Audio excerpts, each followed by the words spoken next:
help you get your first or next real estate deal.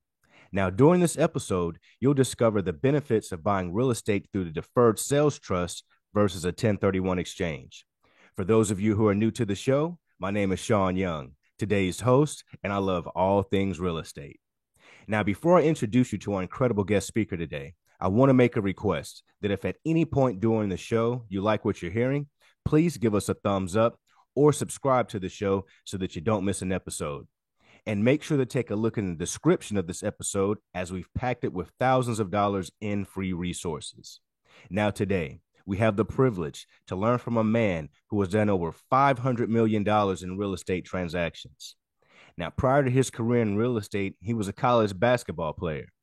But all that changed when he decided to go all in to help others unlock capital gains tax freedom, not using a 1031 exchange.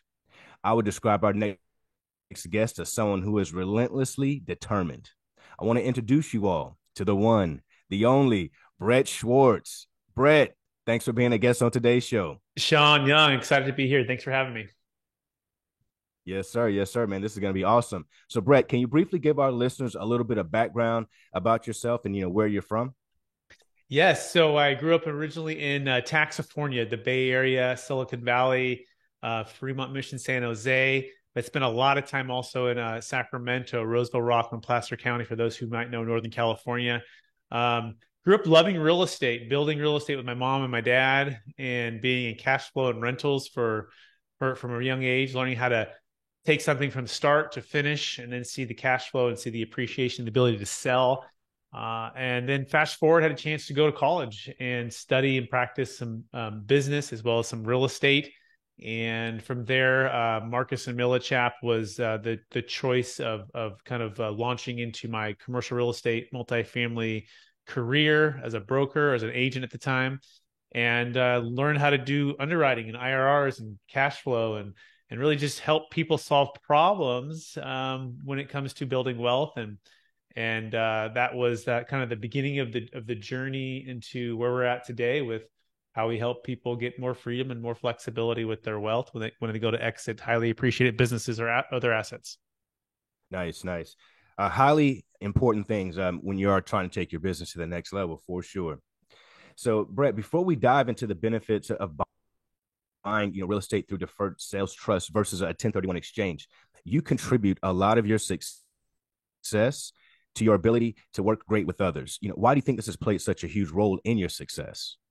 Yeah, I think it's, first of all, just learning from amazing people growing up and amazing basketball coaches, football coaches, baseball coaches, and amazing youth pastors and older cousins and brothers and brother and had an opportunity just to learn from a lot of people. I was one of about 9 cousins that were all kind of like brothers. I was one of the younger ones. And so learned how to just work well, I guess, on teams and connect with people and try to serve at a high level.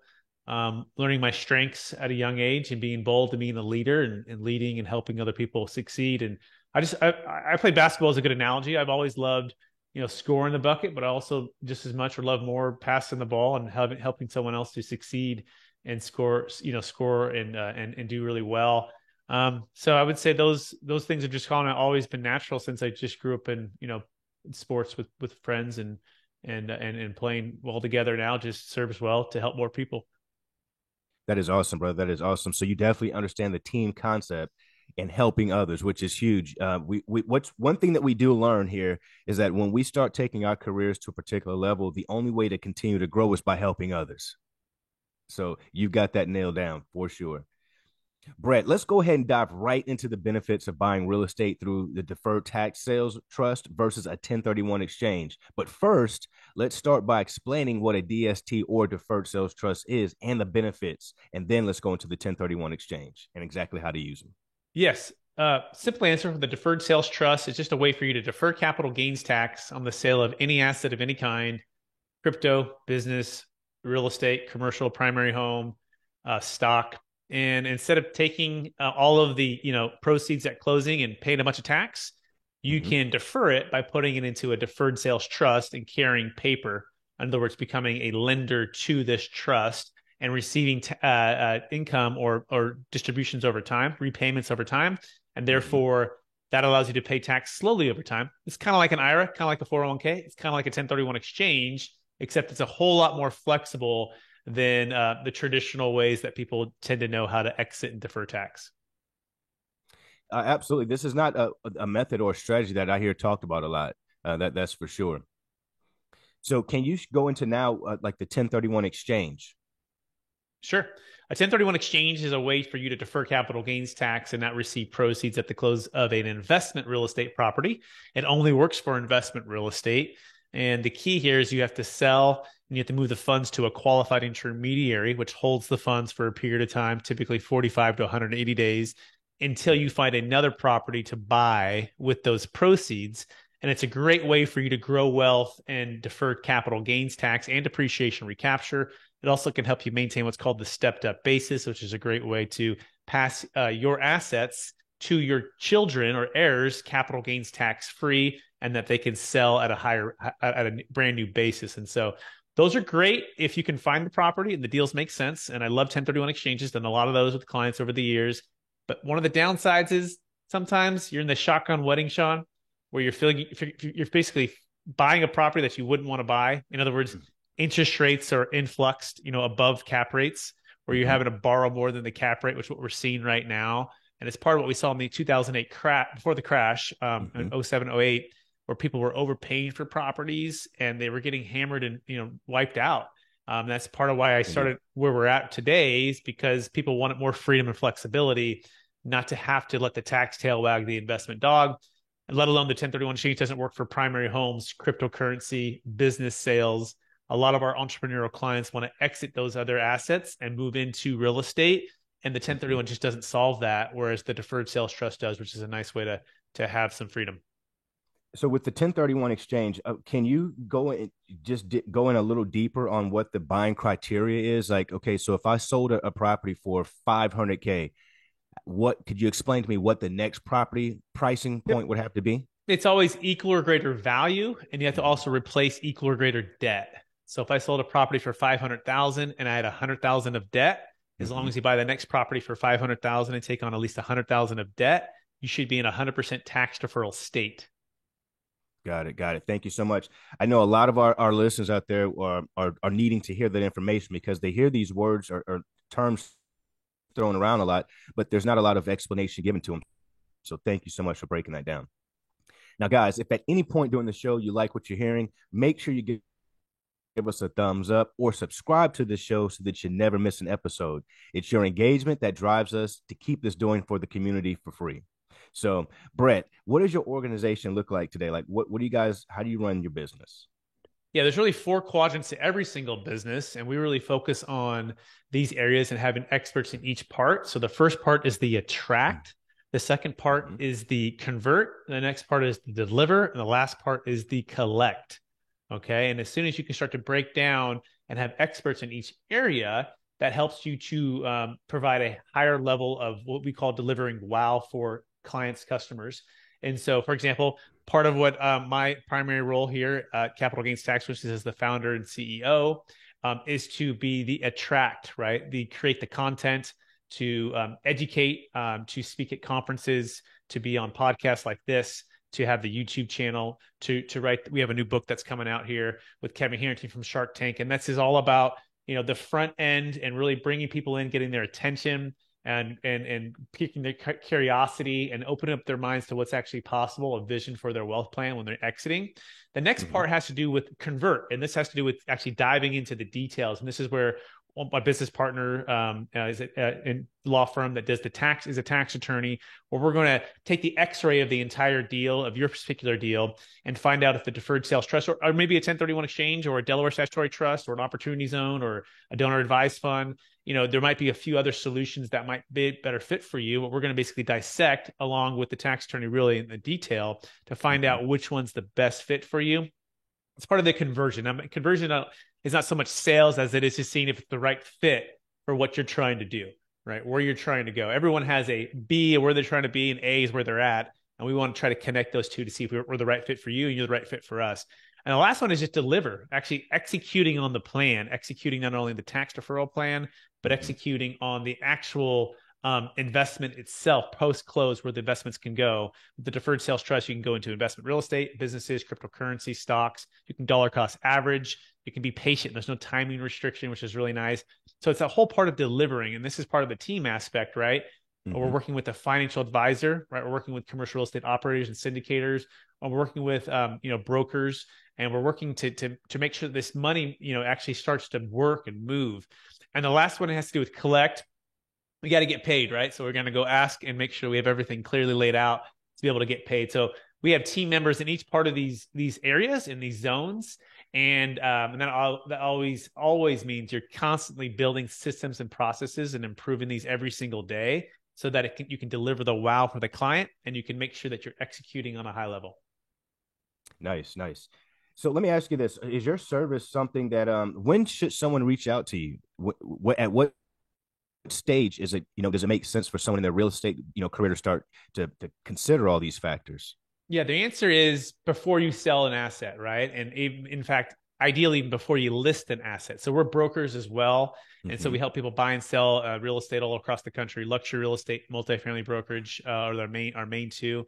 And so as a part of that, you got to make sure that you're working with a team that can help you execute this tax deferral plan, which means you need to set it up prior to the escrow closing for sure, and also prior to the buyer removing all contingencies.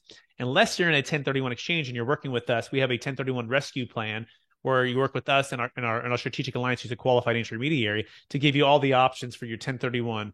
And so the key is pre-plan your exit, have a mindset of tax flow versus just cash flow. Most of us, before we know about other strategies, especially if we're only used to the 1031 exchange, we're simply just thinking cash flow. And you really got to plan your exit plan and look at your options. This is part of why we also work on a no cost, no obligation basis. We give people the chance to just look at everything. And if they don't use the DST, no problem. They don't pay us on the DST. If they end up using the 1031, excellent. We'll give you a high five for finding that deal. But you want to pre-plan your exit so that you're not working with an escrow agent, a qualified intermediary, or a real estate agent that either don't know about the deferred sales trust, or worse, they don't want you to know, right? Because they want to keep you in this 1031 race where they get paid. And I get it. Like, I'm a broker. I love getting paid on 1031s and doing commission deals, but I hate it when it doesn't serve my client at the high level. It doesn't give them what they truly want, which we like to say there's about 10 freedoms that the deferred sales trust can give you, typically that no other strategy can give you. At least they can give you a couple of those, but not all 10. And when you understand that, it unlocks this transformation for you. So it starts with having a tax flow mindset. It starts with understanding your timeline for your deal, and then it moves into the execution with the best team to help you actually achieve what you're trying to do. Nice, nice. Do you know those 10 freedoms off the top of your head? Like, do you have those that we can share with our audience? Yeah, we can start with number one. It's a 1031 exchange freedom. You never feel trapped by the 1031 and a seller who will not negotiate with you because they feel like they have you right where they want you. You're going to pay millions of tax, and they're not going to negotiate a single thing, even though the deal has a lot of hair on the deal, right? So number one would be 1031 exchange freedom. Number two would be estate tax freedom. We can eliminate the estate tax 40% without giving away to charity, buying life insurance, or having a bunch of 50 kids to try to gift it all away.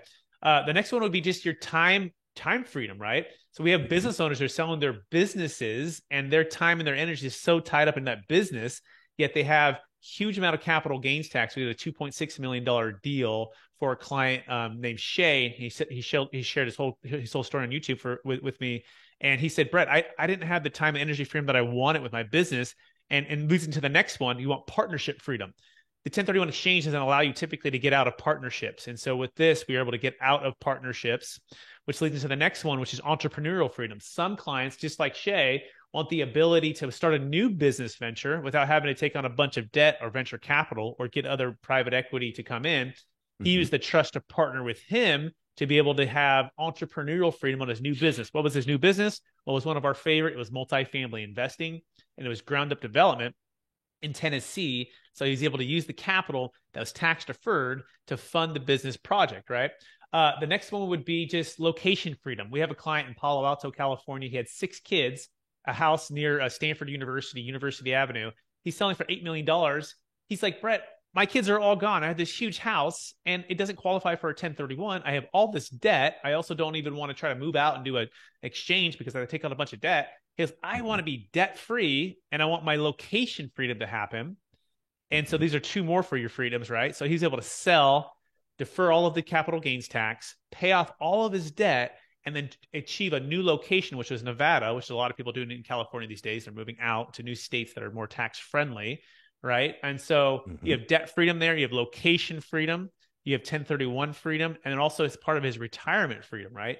He's moving from being like an active, he was one of the number one realtors in Palo Alto for like 25 years, selling about $100 million a year. He moved from that to, oh my gosh, I can get out of this and not have to be so strapped by my house. That's really become a burden now because of the debt and because of the tax I have to pay Mhm. if I sell.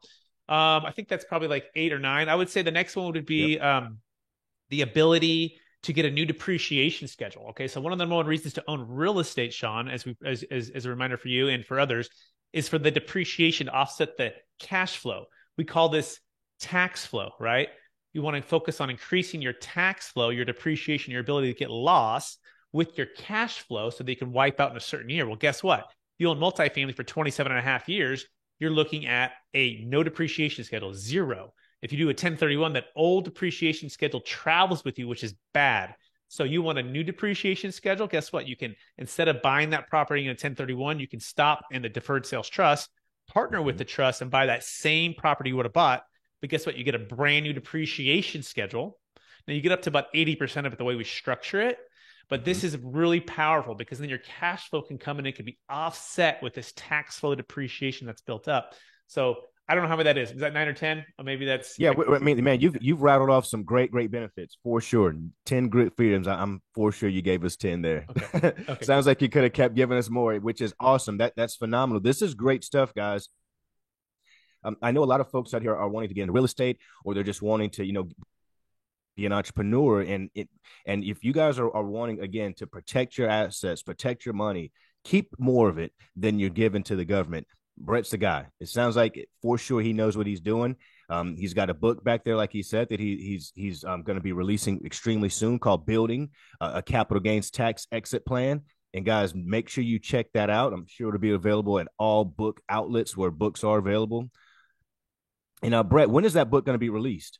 Yeah, we're about 21 days out. We're literally on the final. In fact, this cover you'll see like it says not for resale because this is still the draft one. It'll have my full Mm-hmm. face here. Will be all crossed out. But this is the final. I'm making literally the final edits right now. We're sending it out. But yeah, it's a nice book. Kevin Harrington from Shark Tank's in the book. We have some other multifamily syndicators, financial advisors, and it's really all about unlocking your ideal wealth plan when selling assets of any kind for Mm-hmm. yourself or for your clients. And so you're going to want to pick it up because it's going to equip you to help you create and preserve more wealth and or help your clients to create and preserve more wealth, which can help you to grow your business. 100%, man. I love it. I'll definitely be grabbing a copy as soon as it's available. And I'll make sure that we put a link in the description of this video as well. So when it does become available, our audience can grab that also. So let me ask you, Brett, what do you think your life would be like if you never found real estate and you were still playing basketball? Oh man, if I was still playing basketball, that means I was getting paid because I have Indeed, five right? kids You and might be in the NBA or something. yeah, we're playing overseas or something, right? So Yeah. and making stuff. So I mean, it's a great question, right? So I'm married now. Been Mm-hmm. married for years, 13 years in a row, and working on Congrats. 14. Our oldest is 12. Our youngest is 4. We have 5 children, and we split time between Taxifornia about 49% of the time and St. Augustine, Florida. We homeschool our kids, and we're very intentional about family and time together. We're trying to spend 1,000 days in 100 different locations with our kids before they're 18.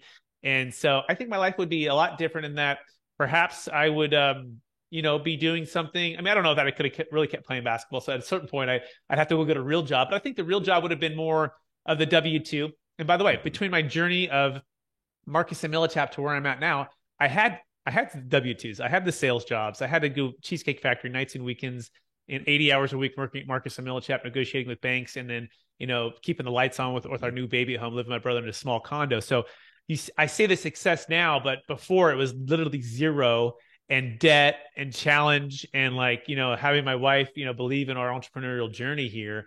And then doing not even side hustles, like side careers where I'm cold calling people on my way to a medical hospital because I'm selling medical equipment, right? Mm-hmm. And I'm doing both gigs. And at one point, my commissions are out exceeding what I'm making here. And it's just like it all kind of came back after the '08, it took about 4 years to really come back for my clients in '08 to about 2012 to start to pick up again.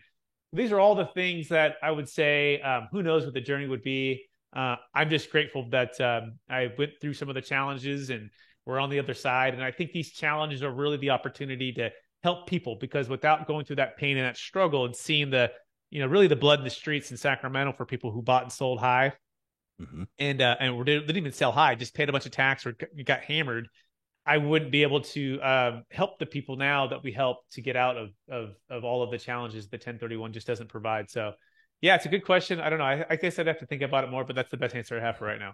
Man, that is a great question, and that is huge that you point out the tough times. It's always great to say, "Hey guys, we're succeeding right now. We're doing awesome."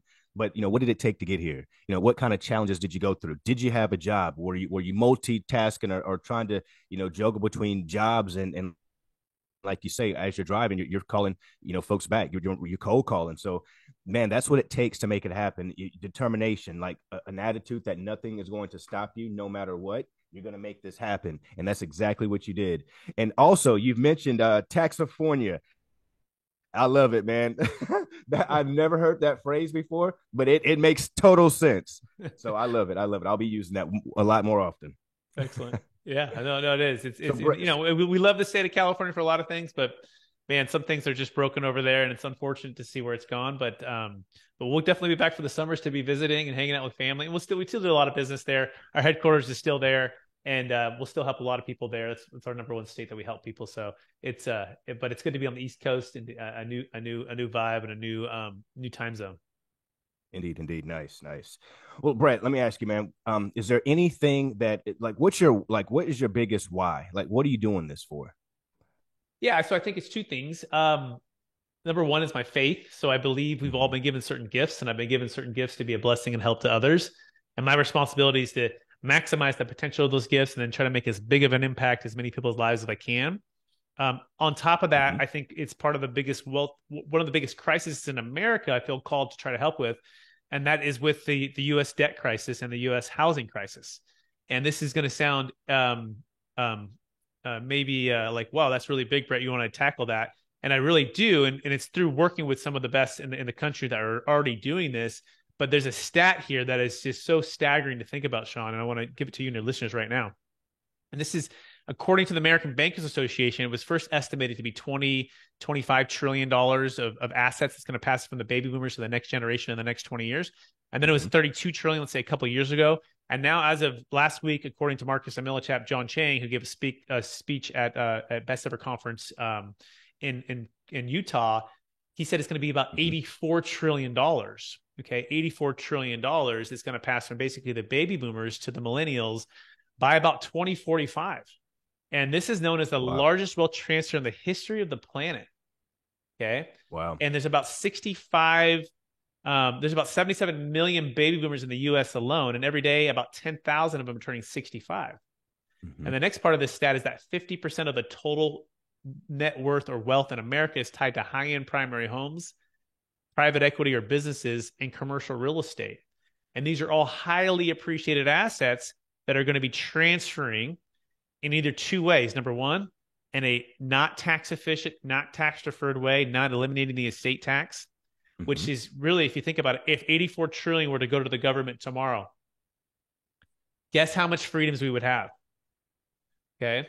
And whatever side you vote for, I don't know if we could all agree, but I think I'll encourage you to agree that they're probably going to waste it away or not be as efficient as they could be with the money. Right.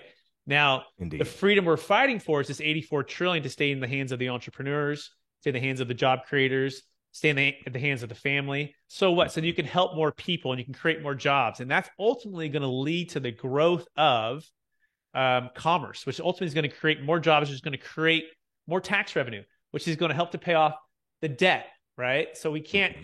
we can't tax our way out of paying off 32 trillion of debt. But if this 84 trillion can be in a very efficient way, in a way that's going to create more jobs, create more housing for people. One of my favorite things is for the money to go into the trust to turn around and to build multifamily housing, workforce housing that's going to provide safe housing for people. Growing up, I lived in the Bay Area, but my parents were divorced when I was a young age. I went from being like a lot of wealth. I mean, Harleys, boats, Corvettes, awesome house, to no wealth because guess what? My dad didn't pay child support. He just decided not to do it. Okay. So I would live 90% with my mom, barely, with no car except for my grandma's car, and a small house, which was fine. The Lord always provided for us. But on the other side, I would go back and hang out with my dad, and we would do all the cool, fun stuff, and we'd work really hard. And he taught me a lot of really great stuff: how to be an entrepreneur, how to work really hard. I love my dad, so I mean, there's all kinds of challenges with that. So there's no judgment there. It's just so that it's just the reality. So I grew up with both sides of saying like no wealth and like struggling for housing and for groceries, and then go to my dad's house and be like, "Wow, where's all the money? Like, why aren't you paying the money to the child support?" So I saw both sides. So it's like, I never want to feel that tension with finances for my family. In fact, I want to be the opposite and always try to have a lot of margin. So that's helped to drive me. And this has led into multifamily housing, right? Mm-hmm. Taxifornia, one of the biggest challenges is housing. And so, in fact, there's a stat that says the average renter is paying more than 50% of their income in rent, which creates this not a lot of margin for error, for healthcare, for food, for education. Groceries, yeah. And so when you start to connect these dots and say, oh, man, how do we create affordable housing? Well, we got to get the capital out of, it could be out of crypto, it could be out of business, it could be out of primary homes, it could be out of other commercial real estate, that we can defer this tax and get this wealth machine to be able to build these houses, right? In an efficient, affordable way. So this is our calling. This is where we're at. That's number one right there. Number two would just be my family, my wife, my children. I want to try to leave a legacy that's going to impact them for generations, and I want to instill in them the qualities that the Lord's given to them, and the Lord's given to me to impart to them, so that they can continue the legacy of making an impact in this world. Great answers, man. I love your story, brother. Thank you for sharing that. Well, Brett, we have reached the part of the show that I like to call the rapid fire session. This is where I ask you a question and you just give me the first thing that comes to mind. Let's go. So, first question is, on a scale of 1 to 10, how strict were your parents?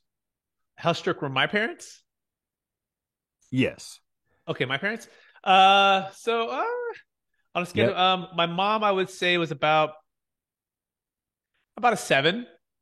My dad, I would say about a 2. Okay. Okay. Get up early or stay up late?